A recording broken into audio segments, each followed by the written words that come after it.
하나님 말씀 우리 다 일어나서 4장 참상 사무엘상 4장 1절부터 4절까지 우리 합독을 하시겠습니다.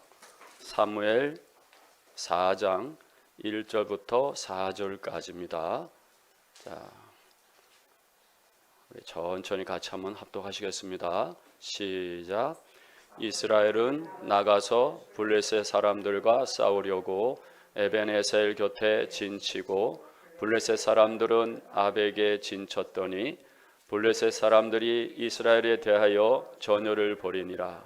그 둘이 싸우다가 이스라엘이 블레셋 사람들 앞에서 패하여 그들에게 전쟁에서 죽임을 당한 군사가 4,000명 가량이라.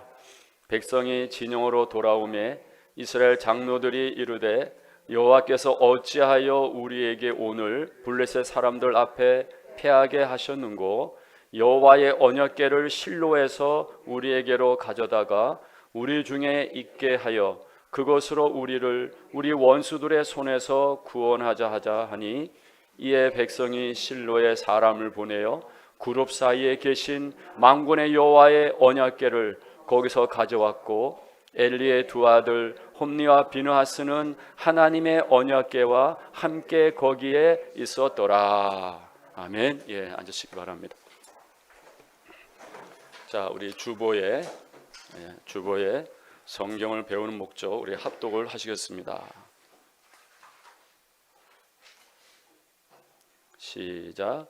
모든 성경은 하나님의 감동으로 된 것으로 교훈과 책망과 바르게 함과 의로 교육하기에 유익하니 이는 하나님의 사람으로 온전하게 하며 모든 선한 일을 행할 능력을 갖추게 하려 함이라. 아멘. 자, 우리 인사 한번 하시겠습니다. 한 주도 수고하셨습니다. 예, 말씀으로 승리하십시다. 예, 지난주에 우리는 하나님께서 나시린을 찾고 준비하신다는 말은 하나님께서 절대로 아무나 붙잡고 일할 수 없다는 이야기다.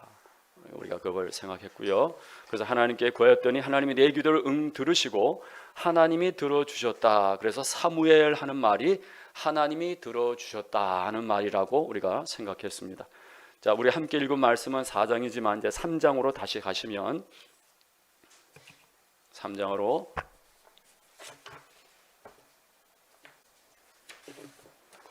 아이 사무엘이 엘리 앞에서 여호와를 섬길 때에 여호와의 말씀이 희귀하여 이상이 흔히 보이지 않았더라.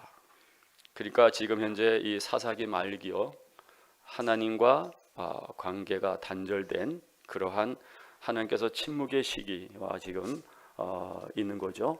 엘리의 눈이 점점 어두워 가서 잘 보지 못하는 그때에 그가 자기 처소에 누웠고 하나님의 등불은 아직 꺼지지 아니하였으며 사무엘은 하나님의 궤에 있는 여호와의 전 안에 누웠더니 여호와께서 사무엘을 부르시는지라 그가 대답하되 내가 여기 있나이다 하고 엘리에게로 달려가서 이르되 당신이 나를 부르셨기로 내가 여기 있나이다 하니 그가 이르되 나는 부르지 아니하였으니 다시 누우라 하는지라. 그가 가서 누웠더니 여호와께서 다시 사무엘을 부르시는지라.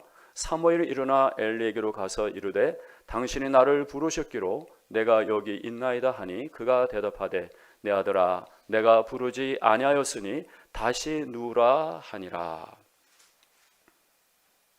사무엘이 아직 여호와를 알지 못하고 여호와의 말씀이 아직 그에게 나타나지 아니한 때라.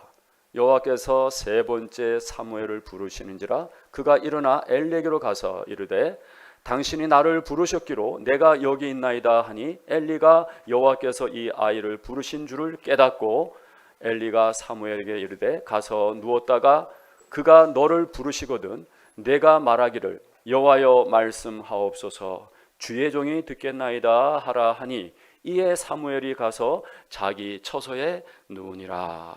예. 그러니까 여기 지금 보면 지금 이제 사무엘이 하나님 앞에 직접 만나는 이제 그러한 이제 시간을 여기서 우리가 보게 되는데요. 그러니까 10절에 보면 여호와께서 임하여 서서 전과 같이 사무엘아 사무엘아 부르시는지라 사무엘이 이르되 말씀하옵소서 주의 종이 듣겠나이다 하니. 자, 우리가 많이 들어본 말씀이죠. 그러니까 이 부분만은요 엘리가 교육을 잘 했습니다. 그래서 이제 11절 여호와께서 사무엘에게 이르시되 보라 내가 이스라엘 중에 한 일을 행하리니 그것을 듣는 자마다 두 귀가 울리리라. 그러니까 두 귀가 울릴 정도의 빅뉴스다 그 말이죠. 내가 엘리의 집에 대하여 말한 것을 처음부터 끝까지 그날에 그에게 다 이루리라.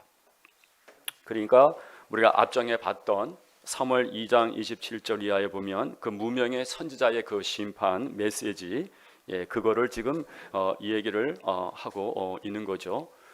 내가 그의 집을 영원토록 심판하겠다고 그에게 말한 것은 그가 아는 죄악 때문이니 이는 그가 자기의 아들들이 저주를 자청하되 금하지 아니하였음이니라. 그러니까 여기 이제 하나님께서 엘리 집을 심판하신 이유가 나오는 거죠. 모르는 죄거나 과실로 범한 죄가 아니라 그의 아는 죄악을 인함이라. 이것 때문에 엘리의 집을 심판하신다는 말씀입니다. 그러므로 내가 엘리의 집에 대하여 맹세하기를 엘리 집의 죄악은 제물로나 예물로나 영원히 속죄함을 받지 못하리라 하였노라 하셨더라. 그러니까 홈리와 비느하스의 그 죄악을 방조한 엘리 제사장, 대제사장이에요. 속죄의 규례가 있었음에도 불구하고 고의적으로 반복적인 죄를 지은 이 홈리와 비느하스, 죄를 짓고 지적받고도 회개하기를 거부한 이들은 결코 속죄함을 받지 못한다는 겁니다. 이제 15절 사무엘이 아침까지 누웠다가 여호와의 집의 문을 열었으나 그 이상을 엘리에게 알게 하기를 두려워하더니. 그렇죠. 온전히 엘리 집을 심판하는 그런 내용이니까 그렇겠죠. 16절 엘리가 사무엘을 불러 이르되 내 아들 사무엘아 하니 그가 대답하되 내가 여기 있나이다 하니 그가 이르되 내게 무엇을 말씀하셨느냐. 청하노니 내게 숨기지 말라. 내게 말씀하신 모든 것을 하나라도 숨기면 하나님이 내게 벌을 내리시고 또 내리시기를 원하노라 하는지라. 사무엘이 그것을 그에게 자세히 말하고 조금도 숨기지 아니하니 그가 이르되 이는 여호와시니 선하신 대로 하실 것이라 하니라. 자, 여기도 엘리가 한 말도 우리가 귀담아 들을 필요가 있는 거죠. 하나님께서 주신 말씀은 달가 말씀이든지 두려운 말씀이든지 숨기지 말고 사무엘이 전할 의무가 있고요. 또 듣는 사람들은 들어야 되는 거죠. 꼭 달콤한 것만 맨날 잘 된다, 복 준다 그런 것만 전해도 안 되고 또 그런 것만 듣겠다 해도 안 되는 거죠. 하나님이 주신 말씀을 한 말씀도 감추지 말고 숨기지 말고 다 전하는 것이 옳은 것입니다. 자, 그래서 이제 19절 사무엘이 자라매 여호와께서 그와 함께 계셔서 그의 말이 하나도 땅에 떨어지지 않게 하시니 단에서부터 부엘사바까지 온 이스라엘이 사무엘은 여호와의 선지자로 세우심을 입은 줄을 알더라. 여호와께서 실로에서 다시 나타나시되 여호와께서 실로에서 여호와의 말씀으로 사무엘에게 자기를 나타내시니라. 그러니까 사무엘은 제사장이면서도 사실은 예언자 또 선지자로 이렇게 일을 하는 겁니다. 대체로 그 시대가 악한 때 보면 제사장 가문에서 예언자가 나오는 거죠. 그게 사무엘 같은 사람이 대표적인 사람이고, 그 다음에 이제 우리가 앞으로 보게 될 예레미야도 제사장인데 선지자로 부름을 받았습니다. 또 에스겔 역시도 제사장 가문인데 예언자로 선택이 된 거죠. 그러니까 그런 때는 대개가 그 악한 시대였다는 것을 우리가 알 수가 있습니다. 자, 그래서 이제 4장으로 가시면 우리가 4장 1절부터 4절까지 이제 읽었는데요. 여기 보니까 여기서 이제 4장 에벤에셀 도움의 돌이다 하는 건데요. 그러니까 이스라엘 백성이 지금까지는 전쟁에서 막 지고 하는 것이 없었는데 결국은 이 엘리와 홈리와 비느하스가 잘못하니까 이스라엘이 패하는 것이 벌어지는 겁니다. 그래서 이 3절 4절에 보면요, 언약궤만 가져오면 이길 거다 하는 그러한 미신이 있다는 거죠. 법궤만 가져오면 이기는 것이 아니라 하나님께서 정말 함께 하셔야 이기는 거죠. 그리고 사람이 행동을 바로 해야 전쟁에 이기는 건데, 자, 그때 5절 보시면 여호와의 언약궤가 진영에 들어올 때에 온 이스라엘이 큰 소리로 외치며 땅이 울린지라. 그러니까 큰 소리로 외쳤다. 만세하면서 막 이길 거로 생각을 했나 봐요. 그래서 6절 블레셋 사람이 그 외치는 소리를 듣고 이르되 히브리 진영에서 큰 소리로 외치면 어찌 됨이냐 하다가 여호와의 궤가 진영에 들어온 줄을 깨달은지라. 블레셋 사람이 두려워하여 이르되 신이 진영에 이르렀도다 하고 또 이르되 우리에게 화로다.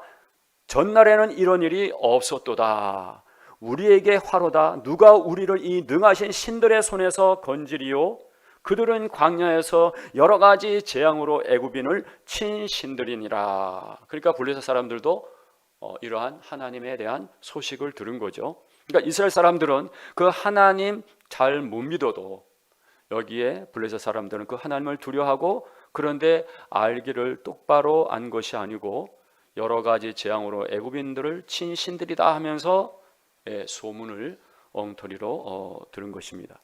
9절 너의 블레셋 사람들아 강하게 되며 대장부가 되라. 너희가 히브리 사람의 종이 되기를 그들이 너희의 종이 되었던 것 같이 되지 말고 대장부 같이 되어 싸우라 하고.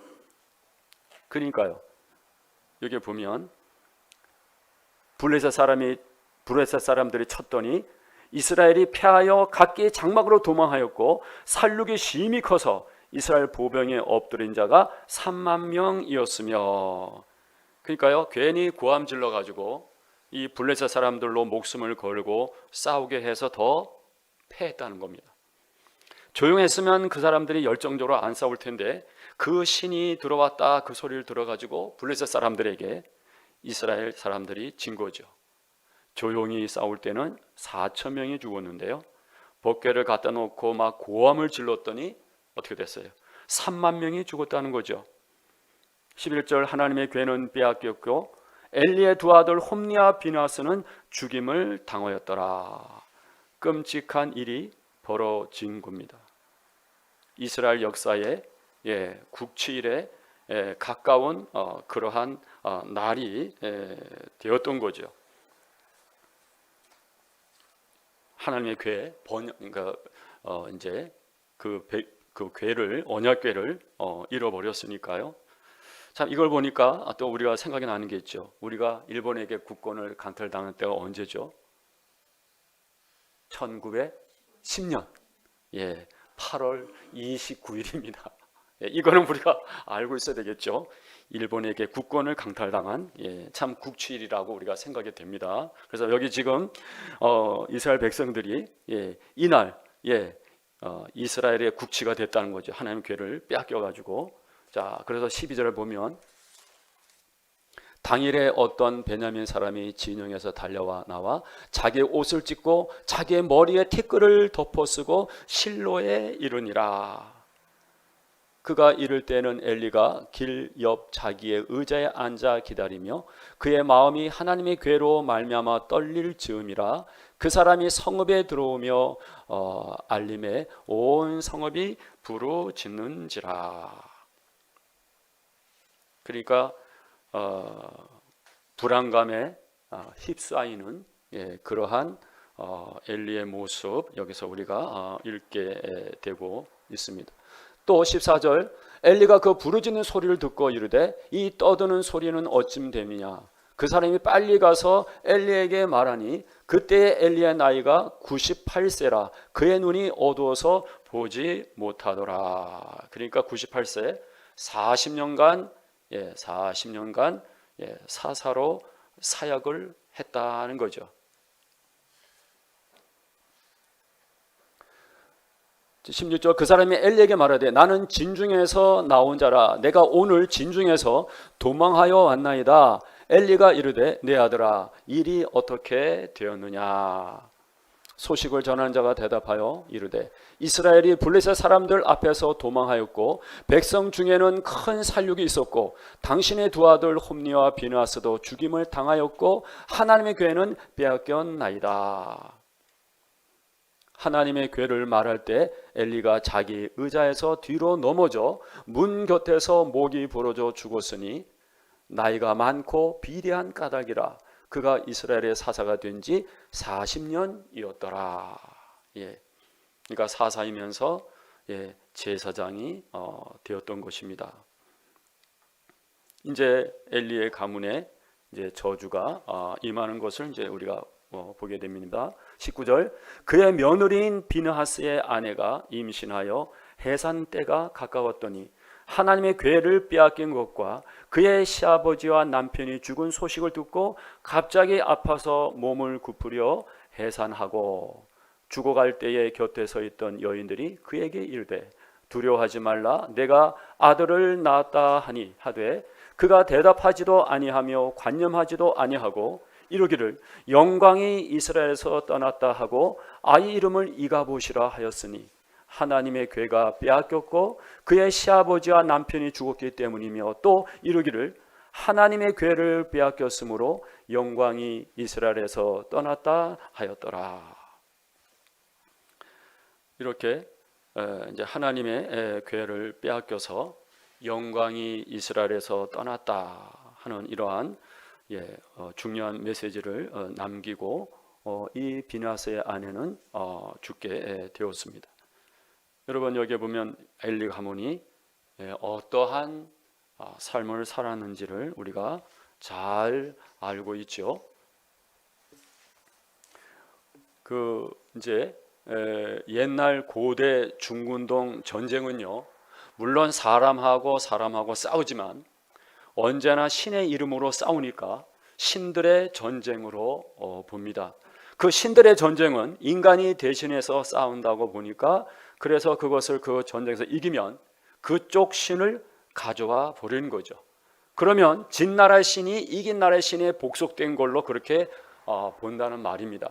그래서 이제 이 블레셋 사람들이 괜히 그것을 가져가서 어떻게 됐느냐 하는 말이 이제 5장에서 나오는 거죠. 자, 5장 1절을 한번 보세요. 블레셋 사람들이 하나님의 괴를 빼앗아 가지고 에벤에서부터 아스돗에 이르니라. 그러니까 블레셋은요 5도시로 이루어진 나라죠.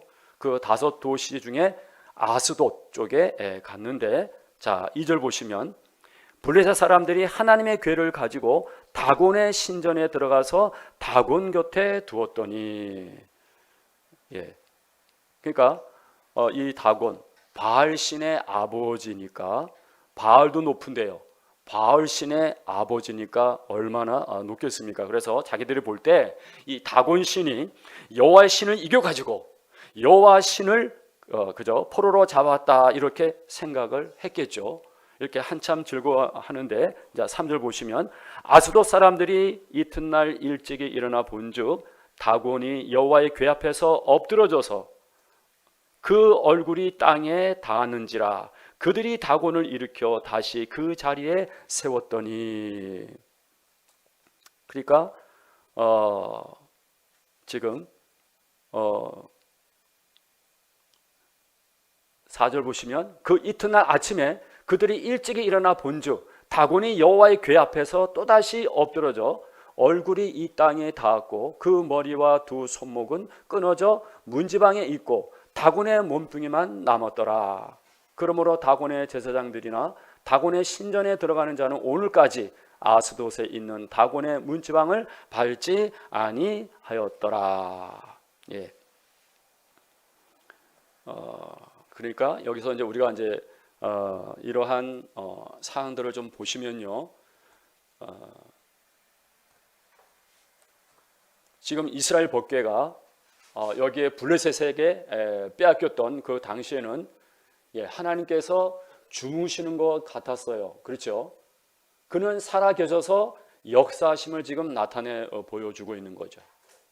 그리고 이 다곤의 목이 끊어져서 머리가 없어진 것처럼 모든 우상은요, 생각도 없고 판단이 없다는 거. 그리고 또 모든 우상은 아무 능력도 나타내지 못하는 헛된 것을 지금 드러내 보여주고 있다라는 말이죠. 그러니까 다곤의 몸뚱이만 남았더라. 끔찍한 일이 생긴 겁니다.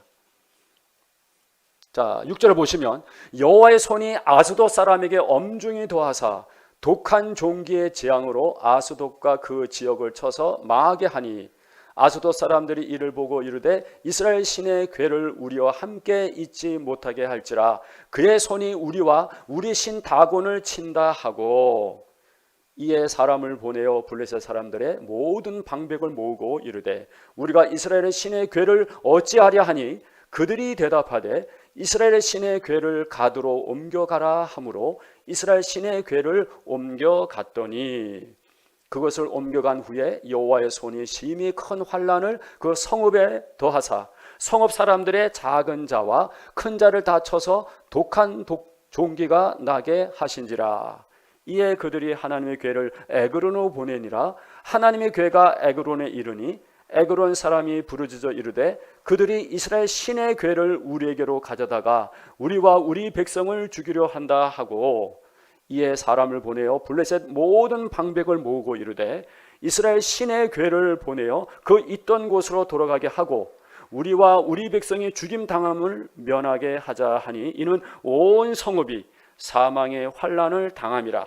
거기서 하나님의 손이 엄중하심으로 죽지 아니한 사람들은 독한 종기로 치심을 당해 성읍의 부르짖음이 하늘에 사무쳤더라. 그러니까 지금 이제 한 7개월 있는 동안에 블레셋 사람들 중에 특히 그 아스돗이라든지 또 가드라든지 에그론 사람들은 혼쭐이 났단 말입니다. 그래서 이제 6장에서 이제 돌려 보내기로 이제 하는 겁니다. 자, 6장 보시면 1절에 언약궤의 궤가 블레셋 사람들의 지방에 있은지 7달이라. 예, 7달. 그리고 블레셋 사람들이 제사장들과 복수자들을 불러서 이르되 우리가 여호와의 궤를 어떻게 할까? 그것을 어떻게 그 있던 곳으로 보낼 것인가? 우리에게 가르치라. 그러니까 이제 방법을 제시하는데요. 자기들 마음대로 이제 조언을 하는 거죠. 3절 그들이 이르되 이스라엘의 신의 궤를 보내려거든 거저 보내지 말고 그에게 속건제를 드려야 할지니라. 그리하면 병도 낫고 그의 손을 너에게서 옮기지 아니하는 이유도 알리라 하니. 자, 여기 보니까요, 속건제.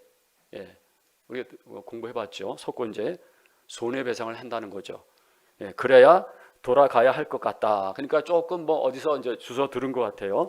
자, 4절 보면 그들이 이르되 무엇으로 그에게 드릴 속건제를 삼을까 하니 이르되 블레셋 사람의 방백의 수요대로 금독정 5과 금쥐 5마리라야 하리니 너희와 너희의 통치자에게 내린 재앙이 같음이니라. 자, 어떻습니까?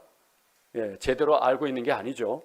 자, 5절 보시면 그러므로 너희는 너희의 독한 종기의 형상과 땅을 해롭게 하는 쥐의 형상을 만들어 이스라엘 신께 영광을 돌리라. 그가 혹 그의 손을 너희와 너희의 신들과 너희 땅에서 가볍게 하실까 하노라.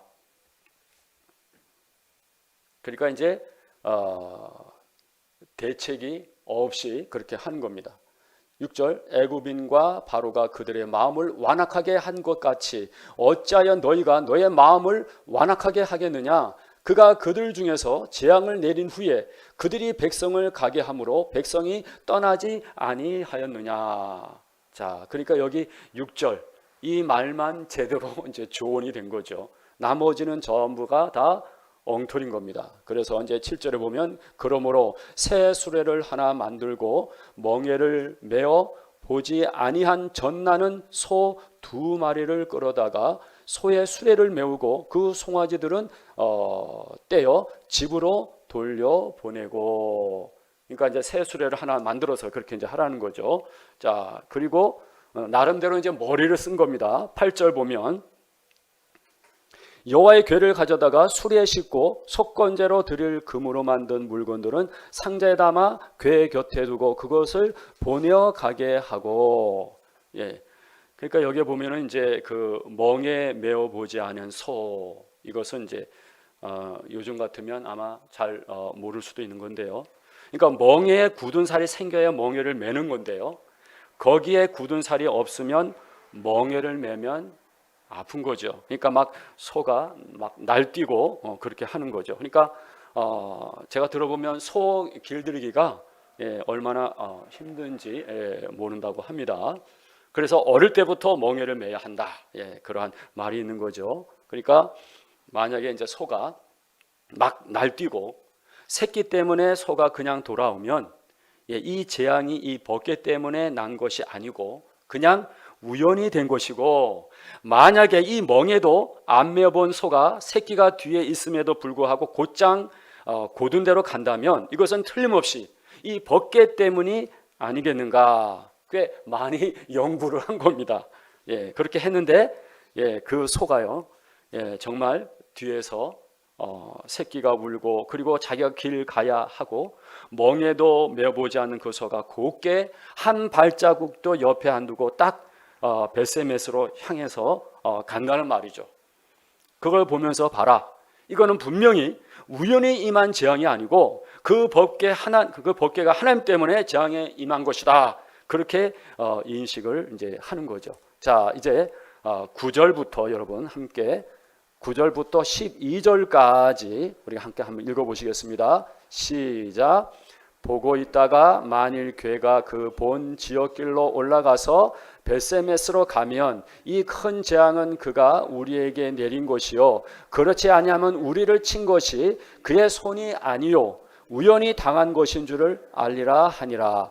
그 사람들이 그같이 하여 젖나는 소 둘을 끌어다가 수레를 메우고 송아지들은 집에 가두고 여호와의 궤와 및 금쥐와 그들의 독종의 형상을 담은 상자를 수레 위에 실으니 암소가 벳세메스 길로 바로 행하여 대로로 가며 갈 때 울고 좌우로 치우치지 아니하였고 블레셋 방백들은 벳세메스 경계선까지 따라가니라. 그렇죠.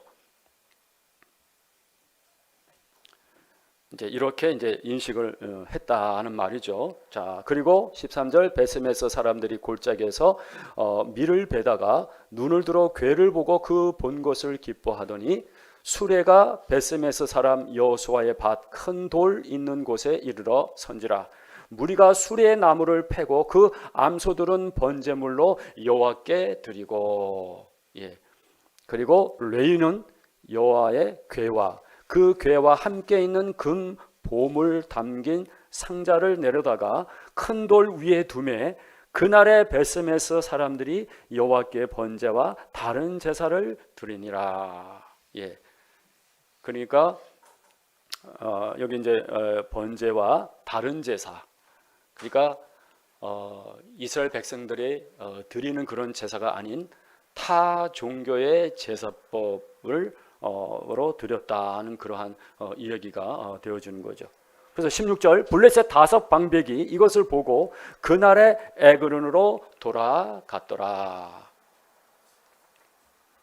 그래서 여기 보면 이제 아스돗, 가사, 아스글론, 가드, 에그론 이렇게 이제 그 법궤가 이제 그 법궤의 그것을 이제 방향이 이제 그렇게 되어지는 거죠.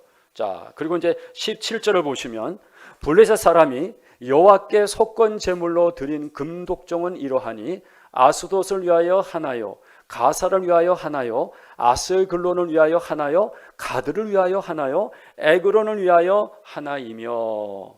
그러니까 이 블레셋이 이러한 5 지방 중심으로 되어진 거죠. 그리고 18절 드린 바 금쥐들은 견고한 성읍에서부터 시골의 마을에까지 그리고 사람들이 여호와의 궤를 놓은 큰 돌에 이르기까지 5 방백들에게 속한 블레셋 사람들의 모든 성읍들의 수대로였더라. 그 돌은 베세메스 사람 여호수아의 밭에 오늘까지 있더라. 예. 그리고 이제 그러니까 이렇게 미신적인 종교 행위였던 것을 우리가 이제 볼 수가 있고요. 자, 이제 19절 한번 보세요. 19절. 베세메스 사람들이 여호와의 궤를 들여다 본 까닭에 그들을 치사 5만 가로 쳤죠. 5만하고 70명을 죽이신지라 여호와께서 백성을 쳐서 크게 살육하셨으므로 백성이 슬피 울었더라. 자, 여기 보면 이제 언약궤를 베스메스 사람들이 그거를 들어본 까닭에 70명이 죽었다는 겁니다. 그래서 거기 보면 5만이라는 것은요, 어떤 사본에는 없는 것입니다. 그러니까 70명이 그 궤를 들여다본 까닭에 죽었다는 거죠. 여러분, 왜 여기에 70명이 죽었습니까? 우리가 앞전에 민수기에서 보면 성물을 만지지도 말라, 그런 말씀 기억하시죠? 그리고 또 들어가서 성소도 보지 말라 그랬어요. 그들이 죽으리라. 그런데 지금 여기에 법궤를 본 까닭에 70명이 죽었다는 겁니다. 그리고 또 20절에 보면 베스메스 사람들이 이르되 이 거룩하신 하나님 여호와 앞에 누가 능히 서리요, 그를 우리에게서 누구에게로 올라가시게 할까 하고, 이제 21절 전령들을 기랏 여아림 주민에게 보내어 이르되 블레셋 사람들이 여호와의 궤를 도로 가져왔으니 너희는 내려와서 그것을 너에게로 옮겨가라. 이렇게 전령들이 이 얘기를 한 겁니다. 그러니까 여기에 이스라엘 백성들이 하나님의 말씀인 레위기는 안 지키고 법궤를 갖다 놓으면 이길 것이라는 그러한 미신 속에 빠져 있었다는 것입니다. 그래서 그것을 보고 이제 하나님께서 일벌 100개의 경고를 하고 계시는 거죠. 그러니까 이런 것도 다 이제 신정 정치에서 왕정 정치로 넘어가는 그런 과도적인 그러한 삶 속에서 지금 이것을 우리가 살펴보고 있는 것이죠. 그러니까 하나님은 거룩한 것을 세속화하는 자들을 미워하시는 것을 여기서 우리가 보게 되고요. 그리고 7장 1절에 보면 기랏 여아림, 그 이제 그 실로에서 가장 가깝고 제일 큰 성읍인 만큼 그때 사람들이 법궤를요 우선 그리로 옮겨 갔습니다. 그리고 법궤가 이 기랏 여아림에서 20년 동안 안치되게 되죠. 그러니까 이렇게 된 것도 하나님의 섭리가 아닌가 생각이 됩니다. 그러니까 사람들이 귀한 것을 귀한 줄로 알기 전에는 하나님께서 그것을 오랫동안 공적으로 내어놓지 않으신 것을 우리가 보게 됩니다. 그래서 다음 시간에 우리가 이 법궤의 기랏 여아림의 빛이 되고 그러한 등등의 이 얘기를 우리가 다음 시간에 살펴보겠습니다. 기도하겠습니다. 자비로우신 하나님, 은혜를 감사합니다. 이스라엘 백성들이 언약을 가르치지도 않고 행하지도 않았고 또 제사장 역시도 타락하고 부패한 결과로 법궤까지 빼앗긴 끔찍한 일을 당한 것을 저희들이 듣게 되었습니다. 참 오늘날 우리 시대에 참 자녀들을 교육하는데 많은 어려움이 있습니다.